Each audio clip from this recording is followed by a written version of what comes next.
Greetings, magnificent souls, to the Lily Bewley podcast, where we have open and honest discussions about ourselves.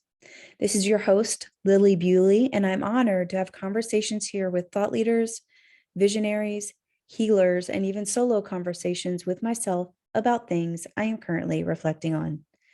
This is a place where we break down, break away, and break through our emotional trauma, allowing ourselves to be healthy, be happy, and live a peaceful life.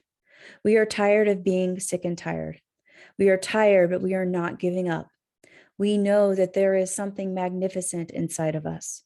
And because we are fighting daily, hourly, and by the minute, fighting ourselves, our kids, our spouses, we have to do things differently. We have to break this cycle. We don't have a million chances. We have to be happy now. We have to find a way. So how do we do that? How is that possible? If you look around at what society is telling you, they tell you that what we're doing is impossible. Yet it's happening every single day. And it's happening through the practice and the love that we call awakening the magnificent soul. We are all magnificent souls, and these are our stories of healing. Today in episode 98, I welcome Dr. Fanike-Kiara Young to the show to talk about becoming an active worker in healing your trauma. Don't forget to let me know your thoughts about this episode or anything you would like me to cover on future podcasts at epiphanyvault.com. Remember, it is a safe place, and I would welcome the discussion. And also a request, if you are enjoying the show, please rate, please share, please review, so we can really get the word out to more and more souls who want to heal. And now on to the show. My guest today, Dr. Fanike-Kiara Young, is the Master Healing Alchemist. She is a doctor of behavioral health. She's a licensed clinical social worker, transformational childhood and financial trauma specialist, master Reiki practitioner, author, healer, consultant, coach, wife, mother, sister, friend. Woo! That strives to make a positive impact on the lives of others. She leads women entrepreneurs on the path to removing mental, emotional, physical, and spiritual blockages, stopping them from living the lives they deserve. And she is the author, and we'll talk about this today, of What the Fuck is Your Problem? Becoming an Active Worker in Healing Your Trauma. This was released in 2021. And please enjoy this conversation with Dr. Fanike-Kiara Young. Dr. Fanike, you're my people. I love that you're here. We're going to have so much great conversation today about your new book coming out. We'll talk more about that, but thank you for coming on the show. No problem. Thank you for having me. I'm so happy to be here. I'm looking forward to it. This is going to be awesome. I already know. So yes. And we're going to call in some spirits right now. We are. Oh yeah. Definitely. So you've been in the game for a minute, from what I understand about you, as far as like personal development. You are a doctor, you are certified in all of these really great modalities. You support a lot of amazing people. So let's get right into it and let's talk about trauma. Let's talk about all of the stuff. How do you, I always like to ask this because what I realize is that there are a lot of differing definitions out there and how people perceive trauma. So I was wondering if you'd offer a definition of how you define trauma so we can kind of set that baseline. So I like to first let people know that something that is traumatic to someone else may not be traumatic to them, and vice versa. Something that's traumatic to you may not be traumatic for someone else. Mm-hmm. So I like to start there. And that's just because what I find is that people, they compare traumas, and when people, like, for example, they'll hear my story and they're like, well, I haven't been through anything, as extreme as witnessing a murder or losing my father or, witnessing domestic abuse. So what I experienced must not be trauma, but that's not true. So I like to start there and then I'll go a little more into it. But totally. Trauma is, I will say, anything that has an impact on your mental, emotional, or physical or spiritual senses that you cannot get rid of. And it's considered something that was horrific and scarring for you. And so What that means is that, and the reason why I said all of those things is that, let's say someone is driving and they come to a red light and they stop. And let's say someone drives up behind them and that person doesn't stop. And so then they hit their vehicle. Mm-hmm. The person that initial person may get out the car, collect insurance information, go on about their day, never ever think about the incident again. Well, let's say it happens to person number 2, and the same situation, same exact thing happens. But after, that person exchanges insurance information and gets back in their vehicle, they find that every time that they're driving now, they're constantly looking in their rearview mirror to make sure that no one's speeding up behind them. Their body tenses up, even if someone is driving up behind them, they start to grit their teeth. They can feel that they're getting some anxiety, So for person number 2, the event was traumatic. Whereas, like I said, person number 1, it wasn't traumatic. It had no long-lasting impact on them emotionally, mentally, physically, or spiritually.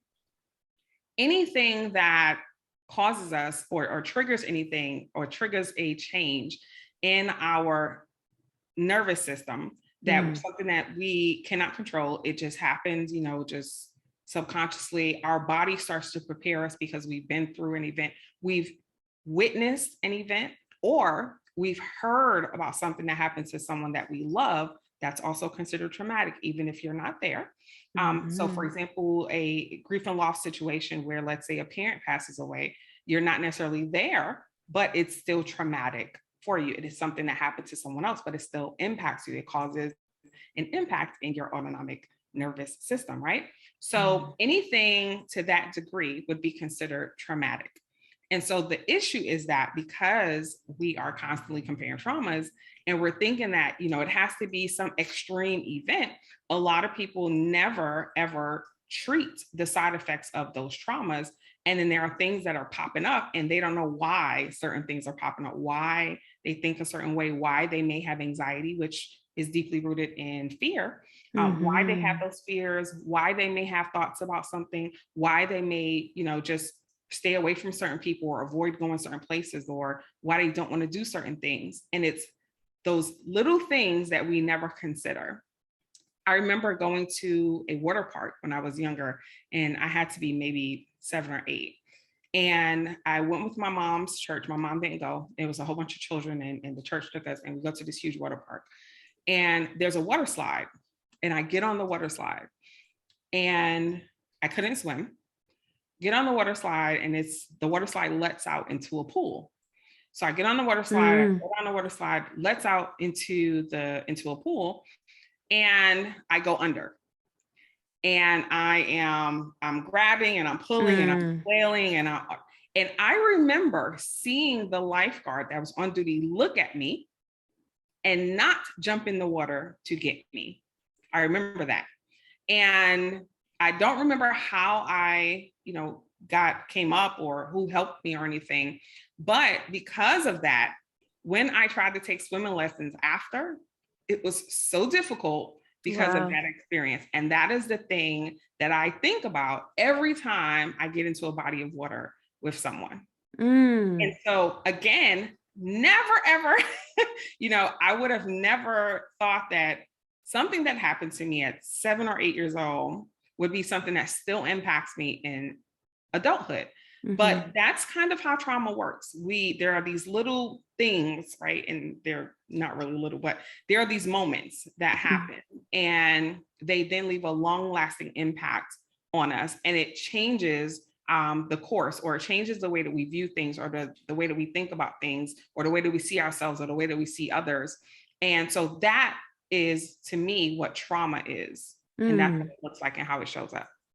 Wow. Woo. So much in that. So much. I'm like trying to figure out whether I should go towards the nervous system because I love geeking out about the nervous system. That's my thing. Maybe not. I'm thinking a question about your work and what your view is. Do you have to remember your trauma? So, no. Okay. So, I'm a certified clinical hypnotherapist. And what I find is that sometimes people come in, and I'm going to get into, other modalities right now that I use. But when my clients come in, especially when they're in office, I start with a Reiki session. Mhm. And in me doing the Reiki session, it allows me to really tap in spiritually and energetically to see, what kind of blockages are going on, if they have any chakras blocked, if they have any energy points that are blocked. But the other thing that it does is when I am doing Reiki, I sometimes get these visions, and I'm able to access information that my clients aren't always forthcoming about. But in asking them about it, it's like, oh, yeah, that happened. Or, yes. So I've had people that come in and they're like, well, something happened with, let's say, my dad. And as something happened, I remember my dad being there, but I don't remember what happened, after. And that's when I will, utilize my tools of Reiki and then use some clinical hypnotherapy.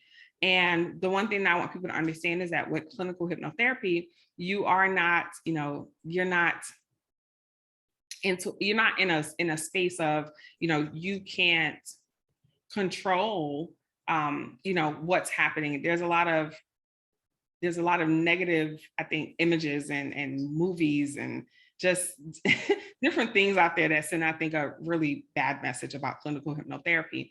But clinical hypnotherapy allows that practitioner to tap into your subconscious. And in doing so, helping you to remember what may have happened after dad came into the room, that part that you can't access. So sometimes it's not about whether they remember it. A lot of times, it's that it's been suppressed, and because it's hard to think about. So it's a way of coping. It's a coping tool for a lot of people. 100%. I don't want to remember this. I don't want to think about this. So let me just push it all the way down or bury it, somewhere we say in the back of my mind. Let me throw it in the back of my mind so that I don't have to remember it because it hurts so much. And so it's a coping tool.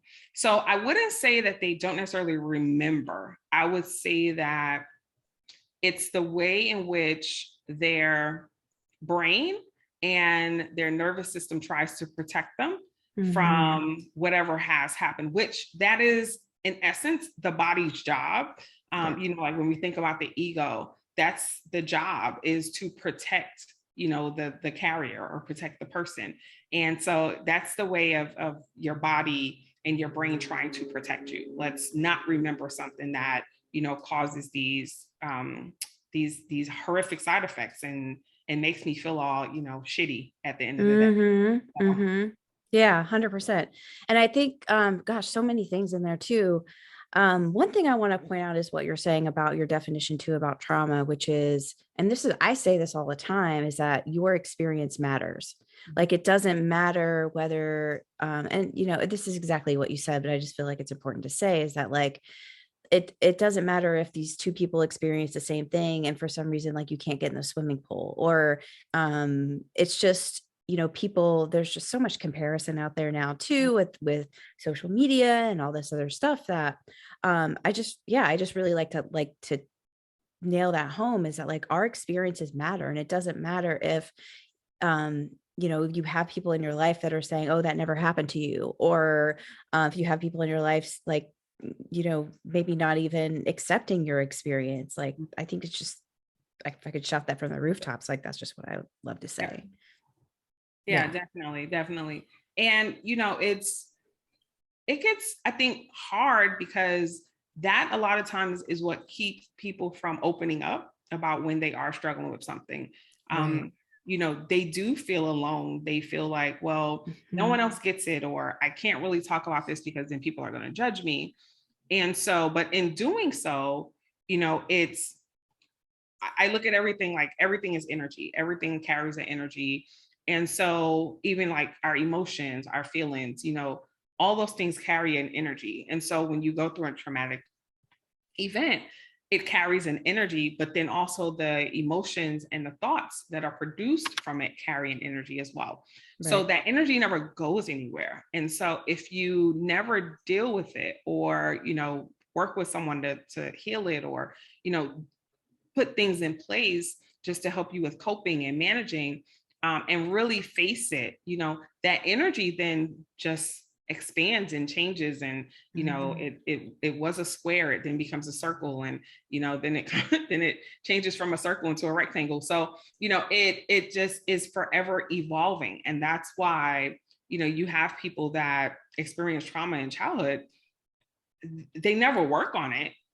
And a lot of times not because of their own choice, because they were children, but then those children become adults with trauma. It's like, like they grow into adulthood, the trauma doesn't go anywhere. It's still there. And so it has now though become way more complicated, because your life as an adult, because it has so many more moving parts than, in childhood. Now you're dealing with, your career, your business, your job. Then you might have a partner, or you may be married, or you may have children. Then it's, your health and wellness. Then it's, as an adult, your spirituality, a lot of times that can change from when you were a child. So then the trauma though starts showing up in all of those areas. And it's like, oh, okay, this is becoming, out of control. And before a person knows it, their whole life is impacted by that traumatic event that happened to them as a child. Yeah. That brings up an interesting question for me, which is, if you could explicitly say, how does someone know that trauma is showing up for them? Maybe if they don't know like what's happened to them, or if they haven't really had, or even if they've had like more traumatic events, but maybe they're trying, I don't know, if they're trying to be in a relationship, or follow their purpose, or find their purpose, or whatever it is. Like, how would you know, like from your point of view, whether it's trauma that's showing up or not? So what I normally do is when I meet someone, or if we're on a consultation call, when I initially meet them, I usually will say, well, kind of tell me what's going on. Why did you schedule some time with me? And the person, they'll tell me something in general. Well, I'm stuck in my business, and I'm trying, I've tried all these different things, and I just can't get it to, move, and it's just not working out. And I've tried for years, and I'm just stuck. And what I'll do is say, okay, well, tell me about, I start in childhood, so tell me about childhood, tell me about your parents, tell me about, and as they're telling me all these things, and sometimes it's like, oh yeah, life was great, and my parents were great and everything. And then I'll get into, well, what was your relationship like with each of your parents? Tell me about your siblings, tell me about, so I'll kind of start, based in childhood. Then from there, we'll kind of move up in the age scale. So we may start, in up to, let's say, 10 years old at first, and then I'll shift to, them being in adolescence, and tell me about, being a teenager. What did that look like? Tell me about dating. A lot of times though, and when I tell you this, I'm going to say 99% of the time, I never have to go past adolescence. And most of the times it's something that happened to them as a child, something that they don't perceive as traumatic. One of my favorite examples is, I remember there was a wife, and she called me, and she's like, I would love for my husband to come in and see you. And I primarily see women. And the only time that I do work with men is if they are brought in with their female partner, or if they, that's usually the only time. So, the wife makes an appointment. He comes in, and we're talking, and she's like, I think he's depressed. He's coming home from work, and he's just drinking all day, and and I'm like, okay. And she's like describing these symptoms, and in my head, I'm like, this sounds like PTSD. But I need to kind of, I need to do further exploration. So we're talking, and then we start the assessment, and I'm like, okay, tell me about your childhood.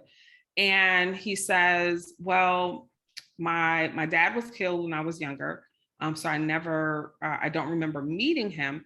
He said, but my mom, she took over the business when my dad died, and my dad used to sell drugs. And so my mom became a drug dealer. And he said he had 3 or 4 siblings, and he remembered that they would hide under the bed because people would come in their home all the time, and they would have to hide because they may come in and like shoot, or the mom would start shooting, or, something of that sort. And so he's talking to me and I'm like, okay. I said, I believe you have PTSD. He's like, I don't have PTSD. I've never been in war. I'm not a veteran. I never went to war, and this and that. And I let him go through all that. And I said, let me ask you a question. And he says, okay. And I said, when you were a child and people are coming to your house and you and your siblings are running for shelter, and there are bullets flying all around you, and you never know when someone's going to come in your home. So you're always living in fear, right? You're always having high anxiety. You're always gonna. I said, would you call that war? Wow. He said, yeah. And I said, you have PTSD. Wow. And, so I think that there is a view of mental health. I think that there is an assumption a lot of times. I think that there's a lot of people trying to diagnose themselves. Yes. Those Google diagnosers. So I think that there's a lot of that happens. And because of those things, people don't want, and there's still a stigma that exists about mental health. It's gotten better. It's gotten so much better. I think social media has helped a lot with that, because people are way more, just out about what they're experiencing and their feelings about, what has happened to them. And so I think it has gotten better. However, there is still a stigma that exists, especially amongst certain populations. And so because of those different factors, it prevents people from having an awareness of when they are having or experiencing mental health symptoms, and that they need to then seek help with those. Yes. And I was just like, that's what I was percolating on over here while you were talking, is that like all of those resources are great, but I also think that it's isolating in a way, right? Yeah. So in my opinion, I don't know if you feel the same way, but in my opinion, the way that you heal trauma is through relationship, like through support, through like practitioners and other type. I preach about this, so the listeners know what I'm talking about. But in my opinion, it's like it's dangerous, right? Like all of this information is dangerous because people think, oh, I can do this on my own, or I can Google this. I've been there. I did it until like I hit a wall. Yeah. I was like, I'm a therapist, and so I'm gonna just do this myself.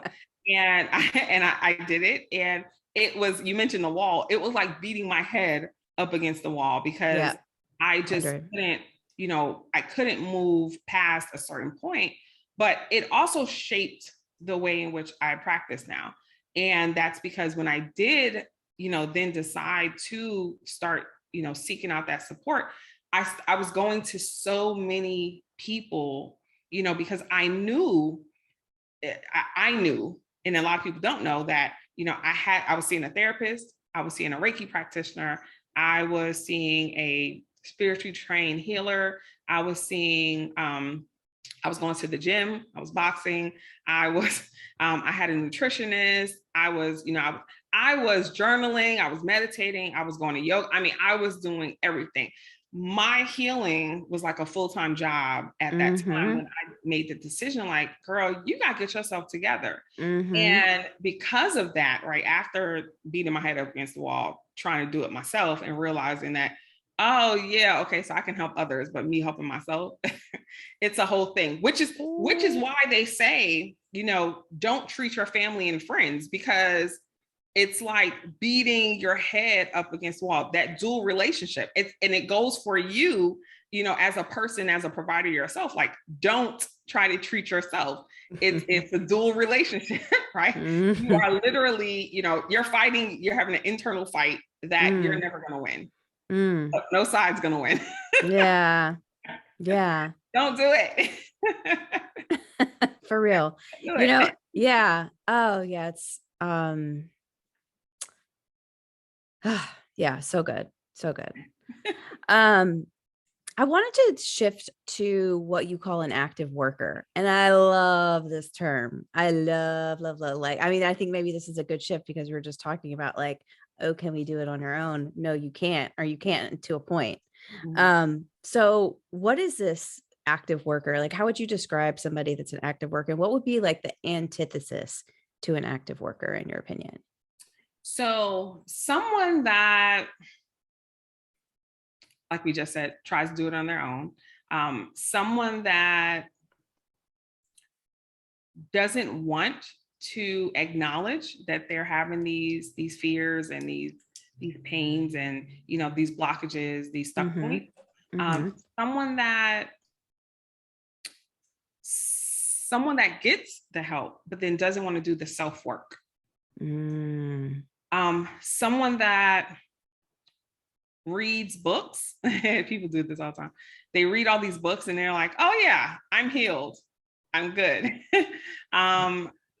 I would say someone that is so anti to getting the assistance.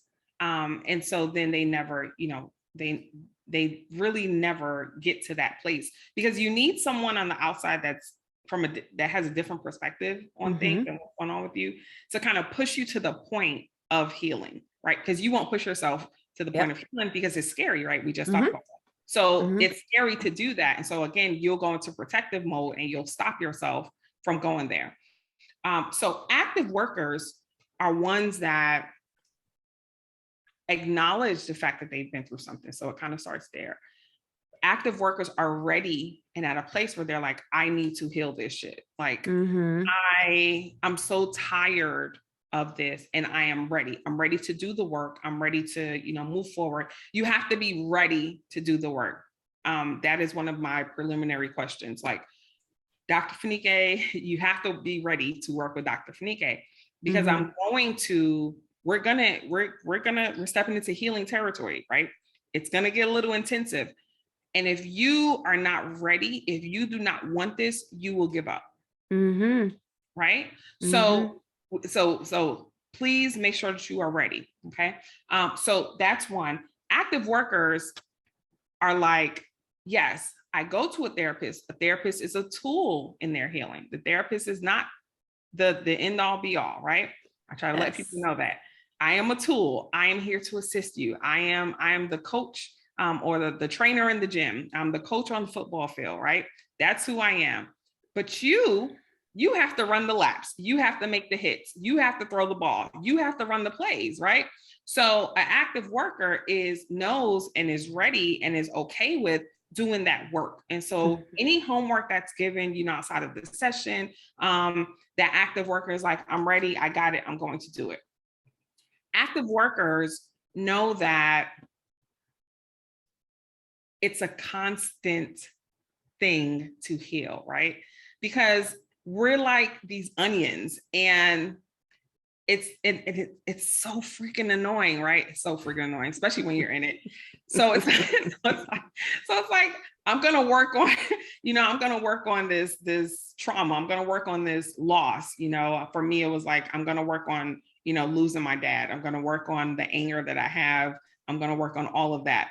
And so it's like I would start working on that, right? And I would like go through like a whole year, and I'm like, this year I'm going to work on like forgiveness, and I would like work on forgiving him and everything, right? And then as soon as I would get to a place where I'm like, okay, yes, I feel at peace, I forgive him, I understand that he was human, he made mistakes, I still love him.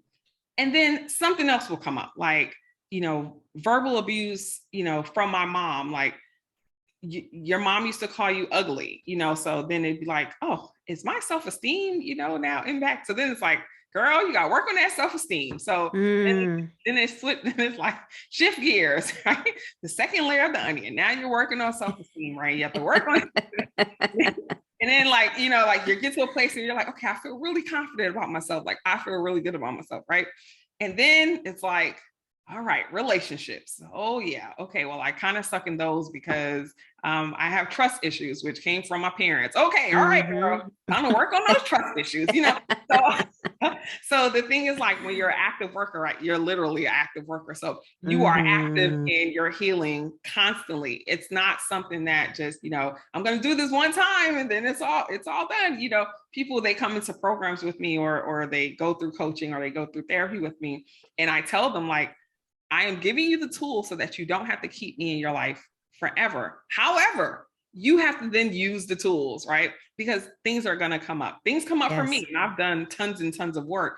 And things still come up for me. So active workers know that, you know, I have these tools and then it is my job to use them when these things come up. And it's something that I have to do constantly just to manage and to make sure that I am coping appropriately. So yes.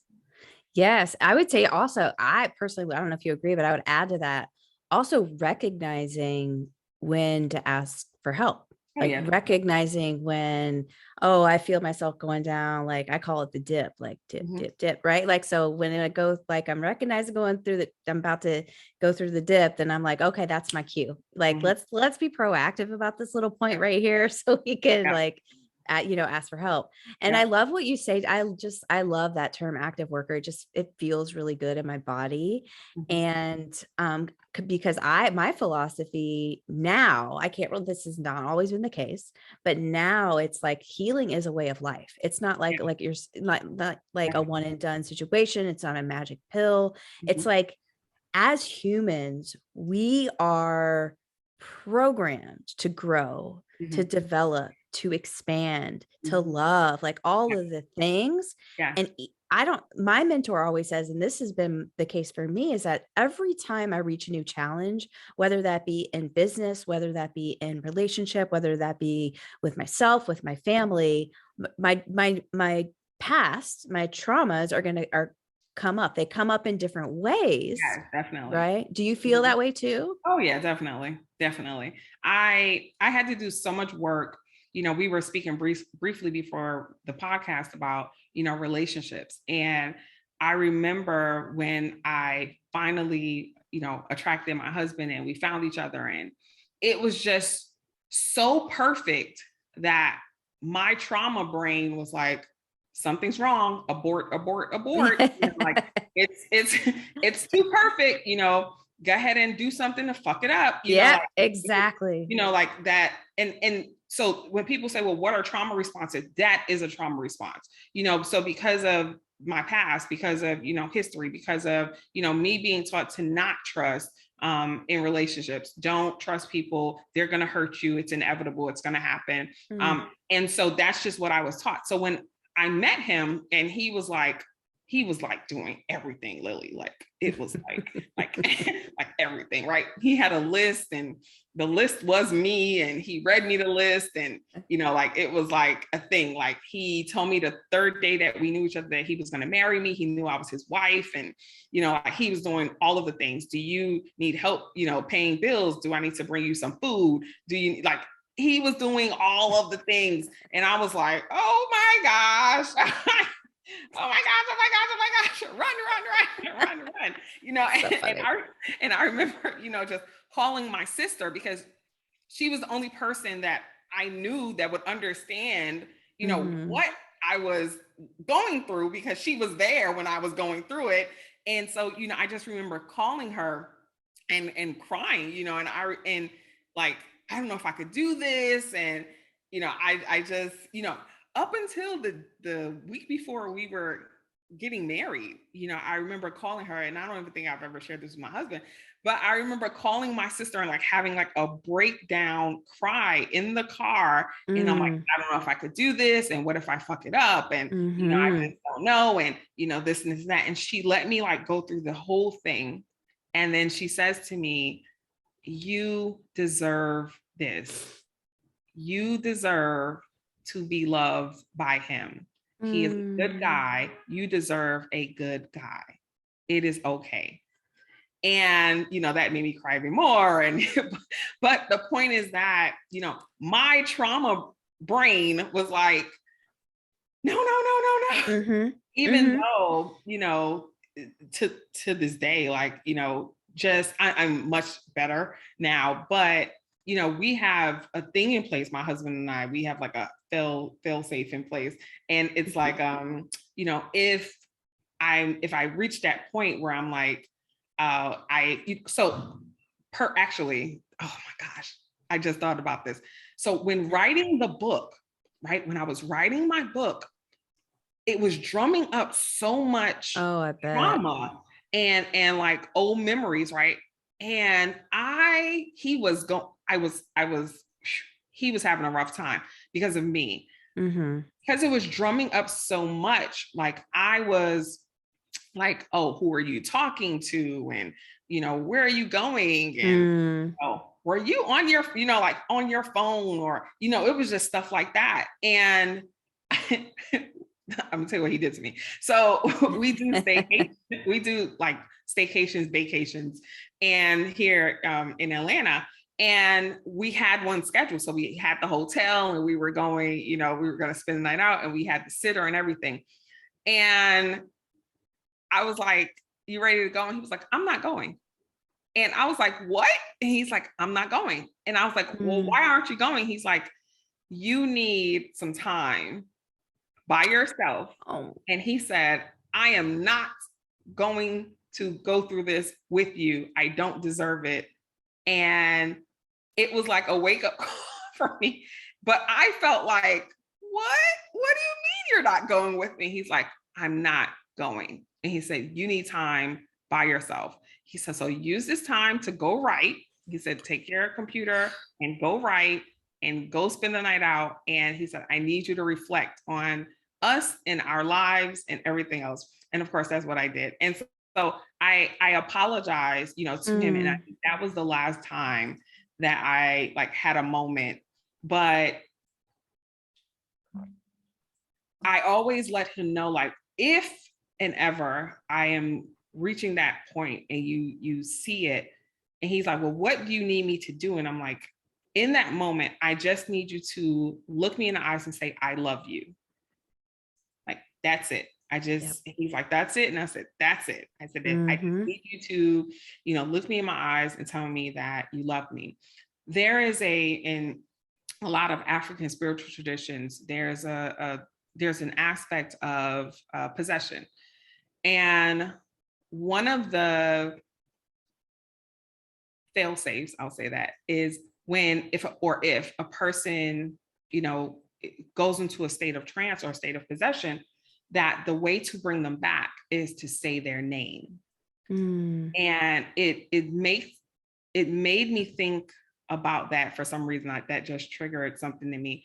But I think that what happens is sometimes we need safe words just going through life. Like we need spaces where we can say, sometimes you don't want to talk about everything that you've been through. Sometimes you don't want to, tell someone, hey, right now I am thinking about, my childhood and witnessing, my father physically assault my mom. Sometimes you don't want to say that. But sometimes if you have, people in your space that you're comfortable with, sometimes if you just have a word, right? That word, and they know that if you say this word, okay, something's going on with you, that could help you, right? And then letting those people know what to do or how to support you in that moment. I think that would be really, really helpful for a lot of us. Gosh. A lot of us. Yeah. Yeah. Whoo, you went right to my heart with that one. Woo. Thank you for sharing that. And I think that's why people, at least the people that I work with, I feel like that's why people crave relationships, like especially a love relationship, is that they know, I think intuitively we know that it should be a corrective experience than what we have had in the past. And wow, thank you for sharing that. Like I'm deep, like way deep in the love and dating and relationships. So, I mean, and like, it's what I love to say too, is like, it's possible, y'all. Like, just like Dr. Fanike said, like we all deserve love. Yeah. We all deserve connection. We all deserve support. And it's possible. And there's like, we talk about trauma. I always like to say with trauma too, because trauma, what I realized is that it makes you look at life like through a pinhole, like through a pinhole. Like it's very like black and white thinking. It's very, there's no opportunity. There's no like for growth. And that's just like the place that trauma like helps you live in. Right. And then just I love that story because it's just like, yes, there is a better way. There is like there. Yeah. So thank you. We cannot close our time today without talking about your book.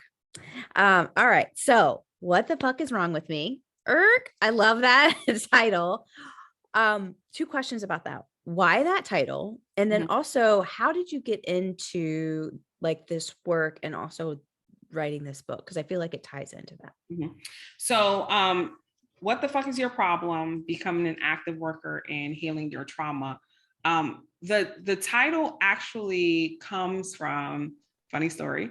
My husband and I, one day we're in Atlanta and we're sitting in the car, and I don't remember why we were sitting in the car randomly. We're talking, and we people watch. So that's like what we do. One of our spots where we do our vacations, it's right across the street from this club, and we will like stand at the window and like watch the people lining up, and it's like raining, and they're out there. Okay, anyway, so so we're sitting in the car and we're people watching, and we're seeing, because we're in Atlanta, a lot of, just Black women walking, but there's so much sadness and pain and anger, on their faces, and just they're looking just very, disgruntled, not smiling.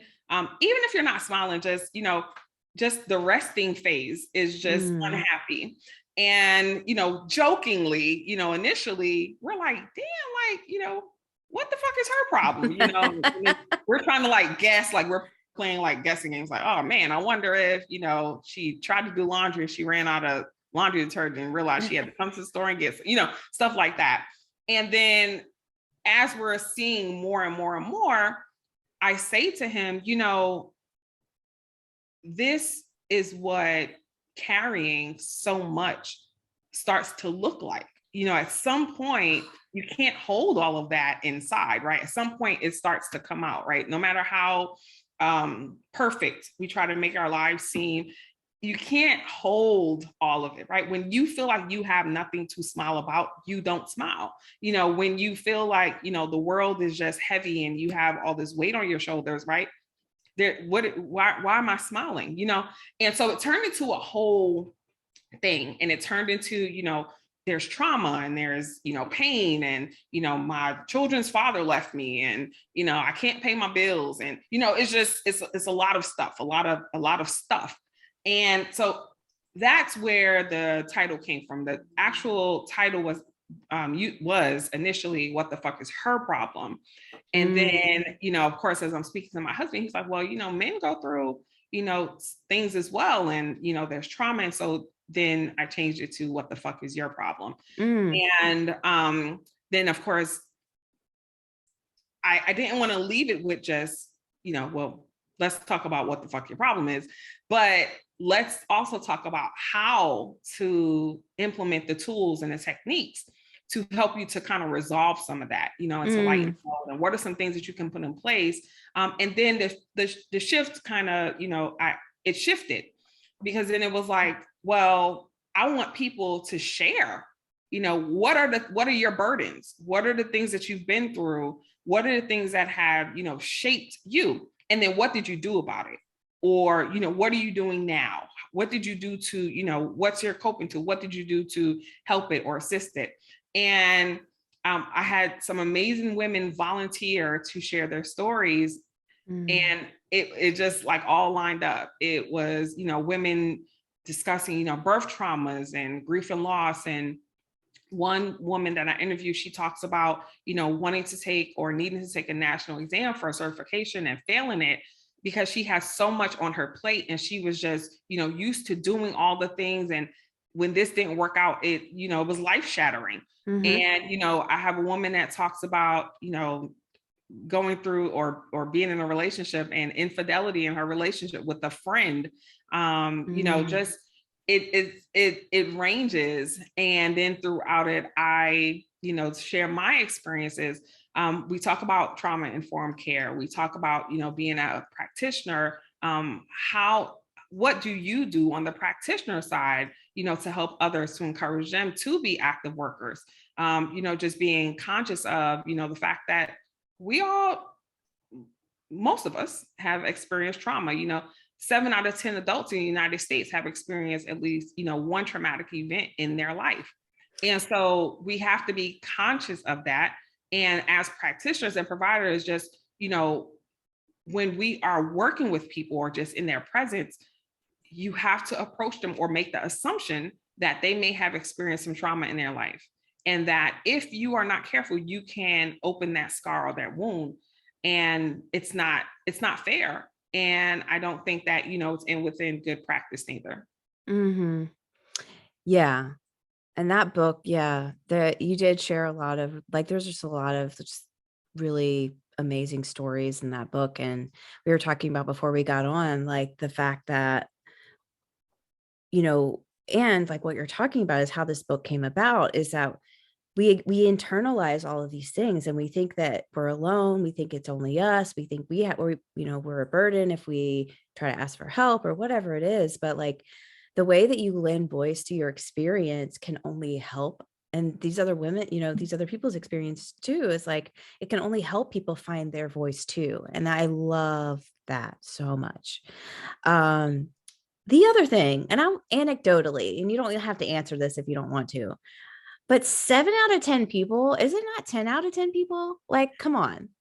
Well, it's based No, on. I know this is research and all this stuff, but it's like all research. But again, anecdotally, I think that it speaks to, what we were talking about earlier, how some people don't consider the things that they've been through in their life as traumatic. And so, I always take that into account, that some people really don't know what trauma is.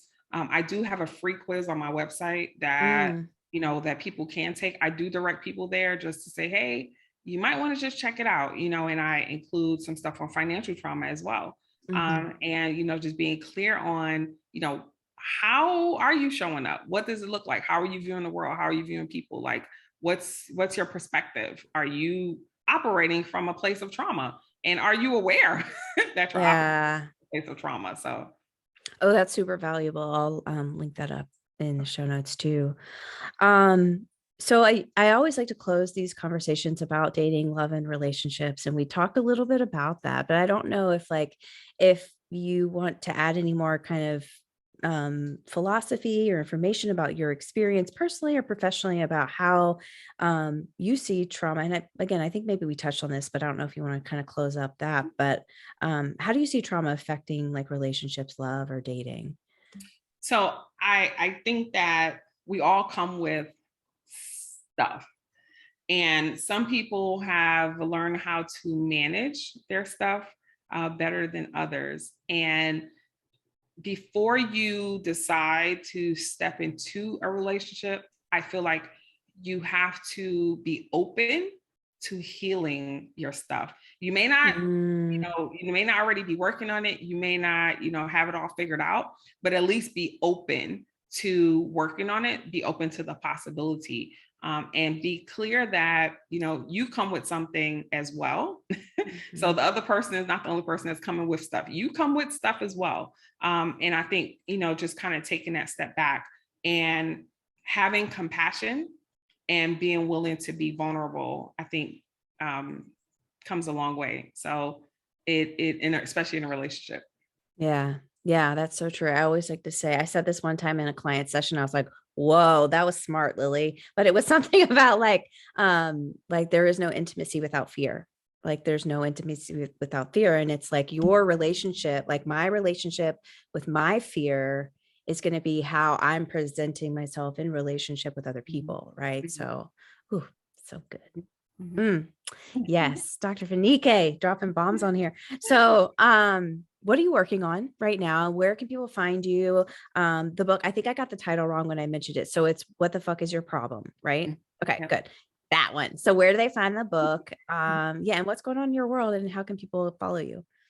So, What the Fuck is Your Problem is available on Amazon and all major retailers, as well as on my website, drfanike.com. It's drfanike.com. I am on Instagram, Facebook, and Clubhouse at Dr. Fanike, DRFANIKE. Currently, I am about to be working on my second book. Wow. Working on my second book, which will focus on financial trauma specifically. And I am still, I'm offering my group coaching and working with women entrepreneurs one-on-one as well. And just helping them to, move past the blockages so that they can boss up and become the powerhouses that they are, that they deserve to be. And in all of the areas of their lives, their relationships with their money, spiritually, their health and wellness, their their everything. Just be the powerhouses, just all the way around. So yeah, those are the best places to find me. And if you do feel like, hey, this kind of sounds like me, you might want to work on it. Definitely feel free to reach out. Oh, I love that. Girl, you're busy. You're busy and you find so much time to heal yourself, which is like, that's amazing. And you have a family. It's amazing. So thank you so much for your time. I really enjoyed this today. Thank you, Lily. Let me know when you want me to come back. Oh, yes, ma'am. I can talk about trauma all day. Oh, yeah. Thank you. No problem. So how much did you love this episode with Dr. Fanike? I loved it. I connected so much with her, and she is really such a truly powerful healer. And she's really a great example. If you read her book, you'll understand what I mean. But she is such a great example of thriving after trauma. And y'all, if you're out there listening, I just have one reminder for you. I love you. You are not broken. You don't need to be fixed. I'm with you and I support you. And so much big love today. And I'll see you next time.